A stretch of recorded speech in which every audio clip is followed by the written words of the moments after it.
Is the government finally coming clean about what it knows about UFOs? There's a new report by the Federal Aviation Administration that admits in 2023 an orange and white UFO crashed into an Air Force fighter jet during a routine training mission. And the UFO caused so much damage to the $60 million jet that it was forced to land. And that is not the only new evidence that they released. Trump's top science advisors recently admitted that the government may have anti-gravity technology. Look at this.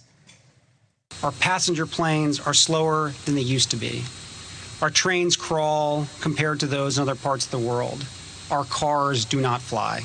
We are capable of so much more. Our technologies permit us to manipulate time and space. Manipulate time and space. Oh my gosh, I'm surprised that hasn't been a bigger story. So why has the Trump administration decided to disclose all of this now? I want to ask former Pentagon UFO whistleblower and investigator Lou Elizondo. Lou, it's nice to have you with us. First of all, the UFO that crashed into the fighter plane, what do we know about that? Well, the problem is that we really don't know much, and therein lies the challenge, right?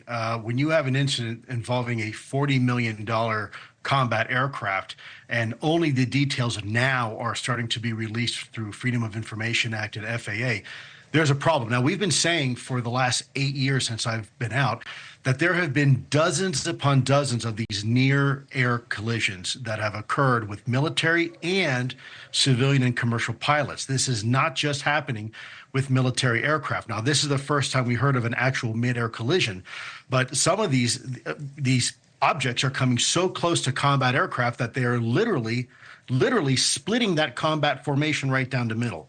So you can imagine how close combat aircraft fly when they're flying in formation. Now imagine a UAP coming in right between them. So this is nothing new. And I think, you mentioned earlier, why is the administration having the conversation now?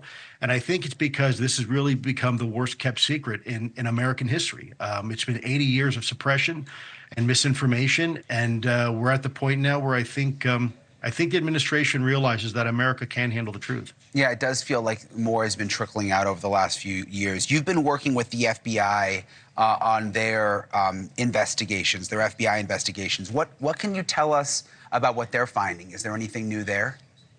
Yeah, well, I'll say this. First of all, America is getting a heck of their money spent very well with the FBI. I'm absolutely amazed how well they're doing. In fact, they're running laps around the Department of Defense's Aero program that was established specifically to look at UAP. And the FBI team, it's a small but scrappy team of folks, are really doing one heck of a job. And I think if you look at Luna's recent statement that she said when she was asked about the FBI meeting that we helped organize in the SCIF, she said it was a 10 out of 10. And that I guess Aero now has some explaining to do. So the FBI is doing fantastic, but also we can't forget about Tulsi Gabbard and the DNI, the Director of National Intelligence, and the entire intelligence community. There are pockets of excellence that are working very, very hard behind the scenes also to try to help boost the FBI's efforts.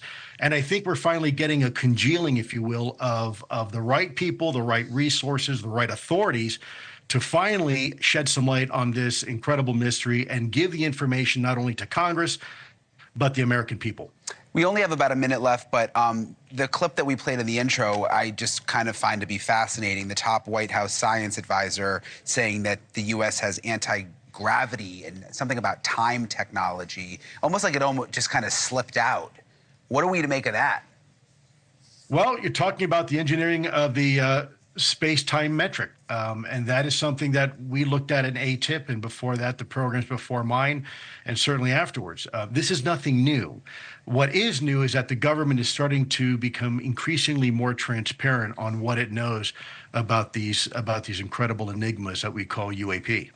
Well, Lou Elizondo, we appreciate you coming on tonight. We appreciate you always fighting to find the truth and bring it to us. And I hope you have a nice weekend. My sincere honor and privilege. Thank you so much.